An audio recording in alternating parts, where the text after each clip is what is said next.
5 दिन के अंदर पेट्रोल डीजल की कीमतें 4 रुपए प्रति लीटर तक बढ़ गई है। इसके ट्रांसपोर्टर्स ने मध्य प्रदेश में माल भाड़ा बढ़ाने के संकेत दिए। आने वाले दिनों में माल भाड़ा 5 से 10% तक बढ़ सकता है। ईरान अमेरिका युद्ध के चलते पहले ही दूध, खाना और एलपीजी महंगे हो चुके हैं। अब भाड़े में बढ़ोतरी से आम आदमी का बजट गड़बड़ाना तय है। भोपाल के बड़े ट्रांसपोर्ट कारोबारी कमल पंजवानी ने बताया कि सरकार की नीतियों के चलते ट्रांसपोर्ट सेक्टर पहले ही ऑक्सीजन पर है। अब डीजल के रेट तेजी से बढ़ रहे हैं। इससे कारोबार प्रभावित हो सकता है। उदाहरण के तौर पर यदि भोपाल से इंदौर के बीच का भाड़ा 10,000 रुपए है तो ये बढ़कर 11,000 रुपए हो सकता है। एमपी में 8 से 10 लाख ट्रक चलते हैं, जो ऑल इंडिया परमिट वाले होते हैं, यानी ये पूरे देश में कहीं भी माल लाने ले जाने का काम करते हैं। प्रधानमंत्री नरेंद्र मोदी ने इस्राइल ईरान युद्ध के कारण बने वैश्विक हालात को देखते हुए पेट्रोल डीजल जैसे ईंधन का संयमित उपयोग करने की अपील की थी। पीएम की इस अपील को अनदेखा कर मध्य प्रदेश के नवनियुक्त निगम मंडल और बोर्ड के अध्यक्षों उपाध्यक्षों ने वाहन रैली निकाली, जिसके बाद पूरे देश में एमपी बीजेपी नेताओं की फसीयत हुई। मामले में दिल्ली से केंद्रीय नेतृत्व की फटकार पड़ी तो एमपी बीजेपी ने 2 नेताओं पर एक्शन लिया।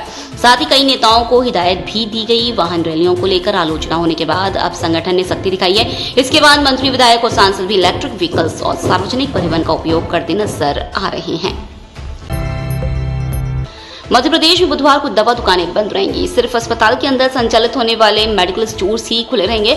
राष्ट्रव्यापी आह्वान पर भोपाल में 3,000 से ज्यादा मेडिकल स्टोर बंद रहेंगे। All India organisation of chemist and druggist ने ऑनलाइन दवा बिक्री के विरोध में यह बंद बुलाया है। भोपाल केमिस्ट एसोसिएशन के अध्यक्ष जितेंद्र धाकड़ ने बताया कि जिले के सभी रिटेल और थोक दवा व्यवसायी इस बंद का समर्थन करेंगे और बुधवार को अपनी दुकानें बंद रखेंगे।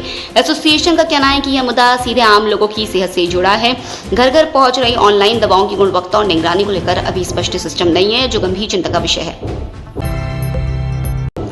भोपाल की बहुचर्चित ट्विशा शर्मा डेथ केस में हर दिन नए खुलासे सामने आ रहे हैं। जिस ट्विशा को अब तक लोग केवल रिटायर्ड जज की बहू और एक एडवोकेट की पत्नी के रूप में जानते थे, उसकी जिंदगी का दूसरा चेहरा अब सामने आया है। ग्लैमर और मॉडलिंग की दुनिया में अपनी अलग पहचान बना चुकी ट्विशा कभी मल्टीनेशनल ब्रांड्स का चेहरा रही थी। तेलुगु फिल्मों में अभिनय, मिस पुणे का खिताब और मॉडलिंग की चमक दमक के बीच उसने अपनी अलग पहचान बनाई थी, लेकिन उसकी जिंदगी का अंत बेहद दर्दनाक परिस्थितियों में हुआ।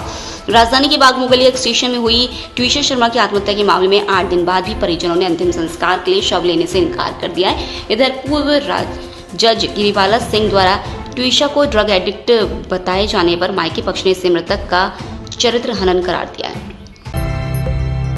मध्य प्रदेश में सूरज जैसे आग उगल रहा है। दिन में भीषण गर्मी पड़ रही है तो लू के थपेड़ों का सितम भी है। मंगलवार को छतरपुर के 2 शहर खजुराहो और नौगांव सबसे गर्म रहे। नौगांव में तापमान रिकॉर्ड 47 डिग्री और खजुराहो में 46.4 डिग्री रहा। सीजन में पहली बार अधिकतम तापमान 47 डिग्री पर पहुंचा। आईएमडी ने अगले 4 दिन हीटवेव यानी लू की चेतावनी जारी की है। प्रदेश के 22 शहरों में मंगलवार को अधिकतम तापमान 44 डिग्री के पार रहा। नौगांव और खजुराहो के बाद तीसरा सबसे गर्म शहर दतिया रहा।